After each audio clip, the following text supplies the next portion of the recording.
What's up, Switch gang? This is your boy Marlon back at it again here with another news video, and oh my god, so rumor have it that Super Nintendo controller for Switch revealed in FCC filing could hint at Super Nintendo games for Switch online. So this would be really good if this is true. I mean, come on now, at this point we really do need Super Nintendo games. We're tired of the NES stuff ever since Switch Online launched until now, and this will be dope if they can give us Super Nintendo controller with the Super Nintendo games, just like what they did with the NES stuff. So I kind of do believe this rumor, because remember when they came out with the NES online games or whatnot, they made a NES controller for it, and so I think this rumor could be believable. So as seen above, a new FCC filing has revealed what looks to be an official Super Nintendo controller with serial number HAC042. That number may not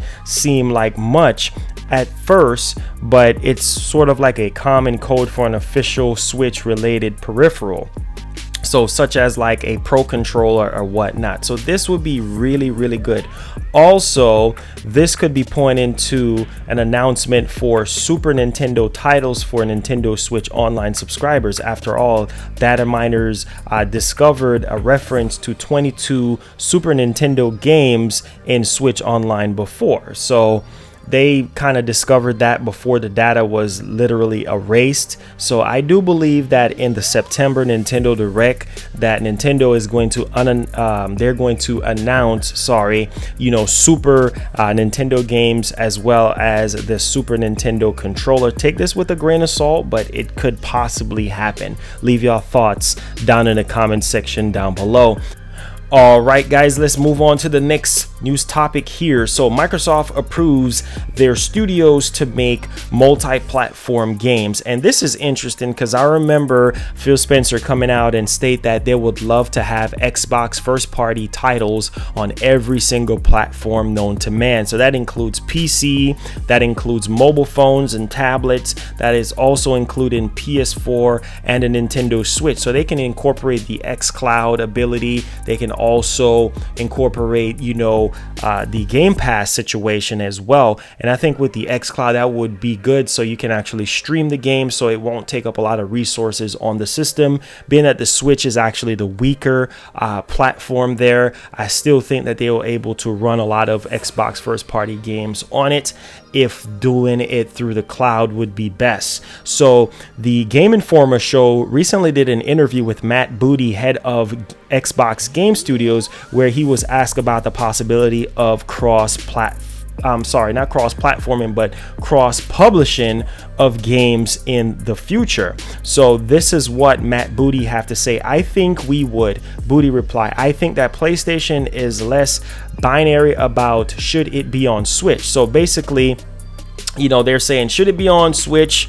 Because we know the situation with Nintendo with the online and the Switch not being as powerful enough, but we see what the Switch can really do. And he's basically said, should it be on PlayStation? And more, does it make sense for the franchise? In other words, is it a kind of game where it could benefit from the network effect of being on a bunch of different platforms, or is it a game where we can best support it by putting resources and making sure that our platforms, things like xCloud and Game Pass and Xbox Live, we are really leaning in to support the game. So one example is Minecraft Dungeons is one example of Microsoft pretty much acquiring Mojang Studios and putting it on all different systems, and so this is really good. So obviously we are going to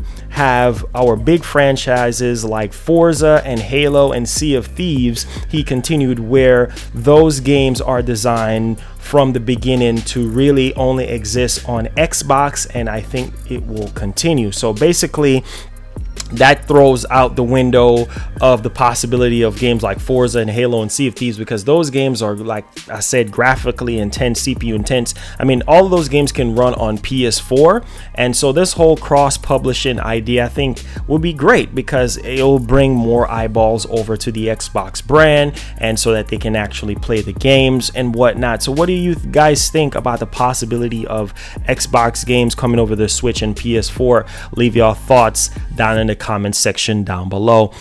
And all right, guys, let's get to the semi to last part of the news video here. So Alien Isolation has been rated by the ESRB for the Nintendo Switch. So this game finally got a rating for the Nintendo Switch, and this basically signals that we could be getting it really soon on Switch. And this is a game that's been out for a very long time, and the fact that it's actually coming to Switch, I think that this is actually really good news. So Alien Isolation is due out for release later this year on Switch, as revealed during Nintendo's E3 2019 Direct. The game will feature gyroscope, aiming, and HD rumble support, so taking advantage of the Joy-Cons there. So this is really good news, and it's rated M for mature, of course, 17 plus, blood, strong language, and violence. So this is really good stuff, guys. Leave your thoughts down in the comment section if you're actually really hyped for Alien Isolation on the Nintendo Switch, because I'm hyped. All right, guys, we're at the ending part of the news video here, so we're going to be getting double neon green Joy-Cons set coming on October 27th, and I hope these new Joy-Cons that they're actually coming out with would actually fix the Joy-Con drift problem. Now, we're already been getting information regarding some people that have their hands on the newly revised Nintendo Switch, saying that the material that's used to make that Joy-Cons on that new Nintendo Switch is actually made differently and a lot stronger. A lot of people saying they don't have any drift issues yet, but I'm hoping that they can fix the issue with these green Joy-Cons. And green is one of my favorite colors, so I might just go ahead and actually pick this up. And I think green, I really smell Luigi Mansion 3, so I think this will be dope to pick up with Luigi Mansion 3 and whatnot. So Best Buy has published a new listing for the neon green Joy-Con set, which includes both a left and right Joy-Con. Previously, the neon green Joy-Cons have only ever been available as one half of a set. So this is really good news that they're actually bundling it together. So for people who love green like myself, I think this will be dope. You can pre-order it on Best Buy right now, and it launches on October 27th. So the hype level is definitely real for that. All right, guys, that ends off today's news video. If you guys enjoyed it, make sure you guys subscribe, hit the bell. Also, I'm working on the Joy-Con Boys album. It's coming out in 2020, and we want to release it around the time, you know, for Etika's 1-year anniversary for his passing, as well as we're going to be dropping 2 tracks this year as well. So thank you guys so much for the support. Love you guys, and peace. Have yourself a great day.